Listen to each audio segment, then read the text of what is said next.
What is up, guys? If you're new here, my name is Hershey's with the Z. If you haven't noticed, I haven't been posting that much lately, mostly because school, and I think we can all understand that school is a pain in the butt for everybody. So that is why I'm not posting that much lately. But I was checking my comments lately and I saw that somebody wanted me to do a speed bridging tutorial. So I was like, okay, I should just combine it with God bridging and speed bridging in two parts. This video will just be about forwards bridging, 4 techniques. The next video will be about backwards bridging, and that'll be posted in about 2 weeks, 1 week, depends on how busy I am. But I'll be labeling each video with both noob, pro, hacker, and of course God, based on each technique and strat. So sit back, relax, enjoy, and of course, like and subscribe. Alright, before we start the video off, we have to go over sizing before we get on to the actual bridging techniques. And some people don't want to go over the basics of bridging, but it's really crucial if you want to succeed. So I'm going to be explaining to you the correct sizing for your tower slash bridge. All right, so let's get started. So you at least want of any type of block tower above 3 blocks. So that means that includes 4, 5, 6, etc., or higher. So let's say you have a 3-block tower. Place the 3 blocks. Now, when you're 3 blocks in height over ground level, you can still touch the ground. Sometimes your block is in a place on the ground instead of in front of you, and that's a huge problem. So anything over 3 will do. Anything. But 2, 3, 1, it is not going to work. So make sure your bridges are taller. Alright, for your first bridging technique, we are going to label this bridge as noob. So you're going to want to find a nice spot. We are not building on land, remember, we are going to build in the air, just like how you do in Skywars and Bed Wars. So start off by placing a block, building a tower that's at least 4 to 5 blocks in height. The higher it is, the safer it is. Put your 2 starter blocks or 3, and just place a block, scoot forward, place a block, scoot forward, ever so slightly.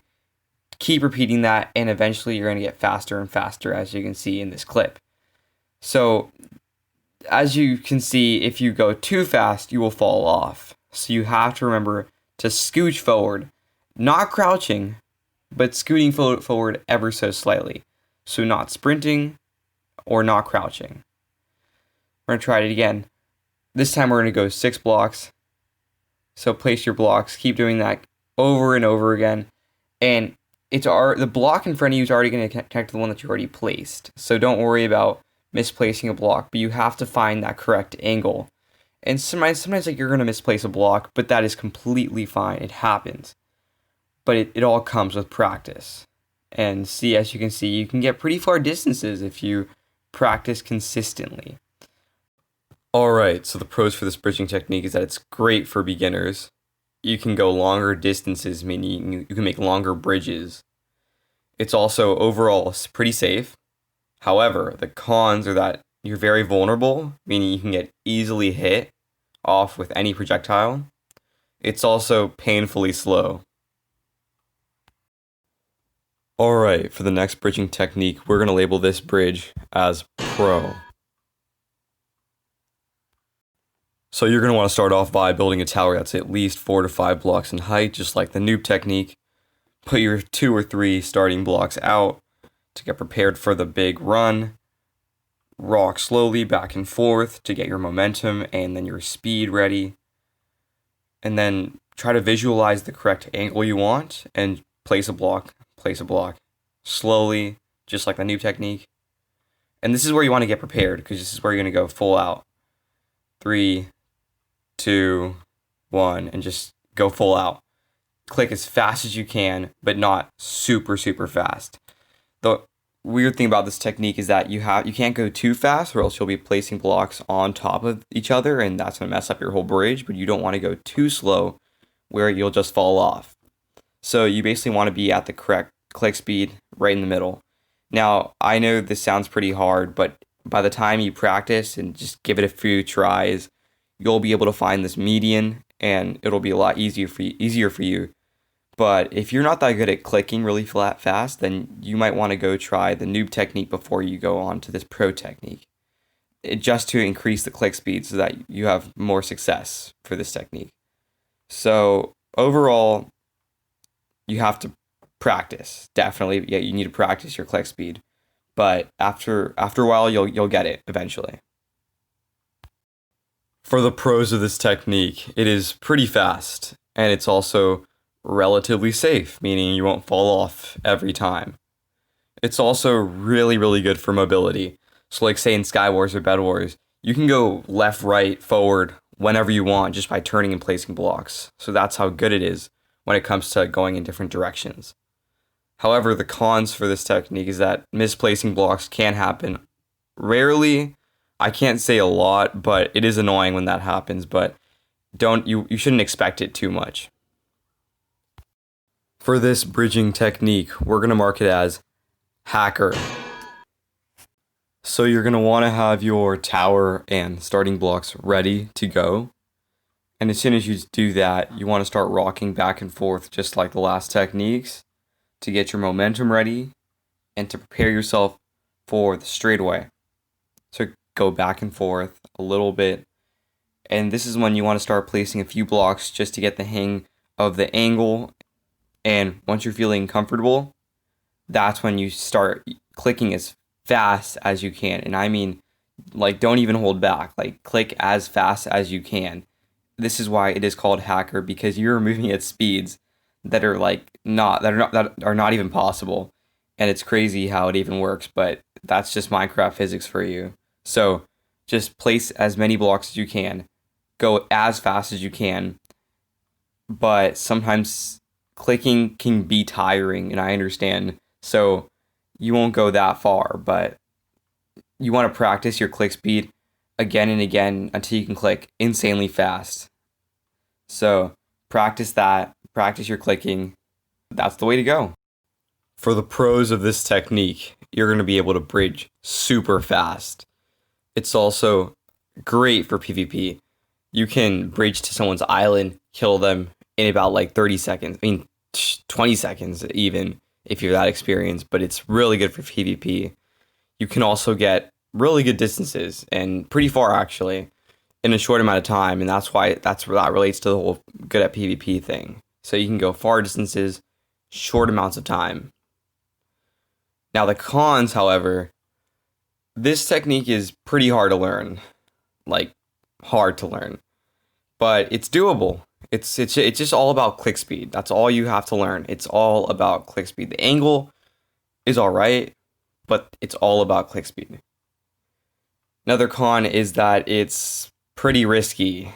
So you could fall regardless. I mean, you could be really good, but you could fall. The block could glitch, or you could misplace a block, so things like that can happen. So it's pretty risky.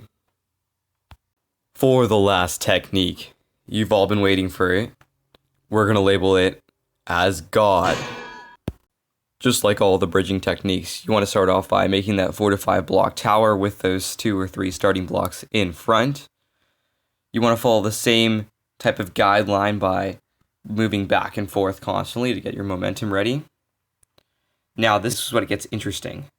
You need to place blocks in front of you normally, and that's when you start pressing AD while pressing W the whole time while clicking.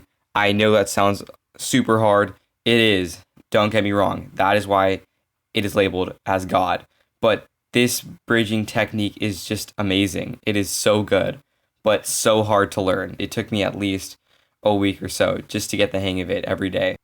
I mean, as you just saw right now, I was going super fast and I wasn't even sprinting. But the hardest part definitely is pressing the keys at the same time. So let me say it again. You want to hold W first and press AD rapidly while holding W the whole time. Do not take your finger off W. And this is if you're using the WASD configuration on your keyboard, but you want to hold W press A, D as fast as you can, and the whole time click. So you'll know you're doing it right when you're going side to side while bridging, ever so slightly. So like you're going a little bit left, a little bit right, and then just do it rapidly. But as you can see, you can go really far, and the whole time I wasn't even sprinting. I wasn't even holding down control. So this bridging technique is just downright amazing, but super hard to learn. It's pretty risky, I can't lie, but in the end, it feels amazing and it looks amazing.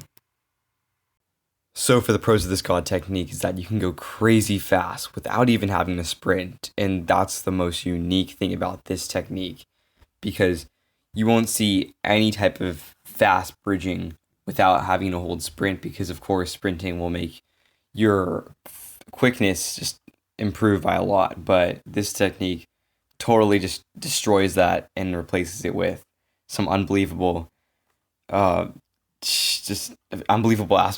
to new bridging. So, but also you can bridge very, very breezily, and this might sound confusing, but I'll make it easier for you to understand. Basically, once you get all the keys mastered and the pattern of pressing keys to the clicks, you'll find out pretty soon that you can bridge very calmly in different directions, and it'll come really easily once you master everything. Because usually you have to click insanely, but since you're not sprinting and it's actually you're going left, right in a pattern, actually, it feels a lot easier to do than most techniques. Now, another cool thing is that you can go pretty far distances, and amazing, in fact, for a God technique, because usually those God techniques, hacker techniques, they'll end up going only short distances and not pretty far because of either your finger gets tired or something happens like that. But this technique, again, like breezily bridging, it's a lot easier and a little bit more relaxed, if that makes sense. Now the cons, the only con for this technique is that, of course, it is extremely hard to master. It might take weeks, it might take 2 weeks, it might take more, but it's all about practice, because patterns, key recognition is extremely hard. So don't expect to learn it in a day, don't expect to learn it in 2 days, but expect to learn it in at least 3-4 weeks, because it takes a long time to master. Trust me. Well, this is the end of the video. I hope you liked it, and thanks again for commenting the idea. Always feel free to comment down the ideas for next videos down in the comments below. It's always great to have some other opinions on some new content, so thank you again for that. And also keep an eye out for the next video that's coming out in about a week. It's the follow-up to the bridging video, which this new video will be about God bridging, speed bridging, whatever, but backwards. So stay tuned for that video. Again, it will be coming out in a week or less maybe, but definitely a week or more. So keep an eye out for that. And thanks again for watching. If you made it till the end, comment down below. And like and subscribe for more content.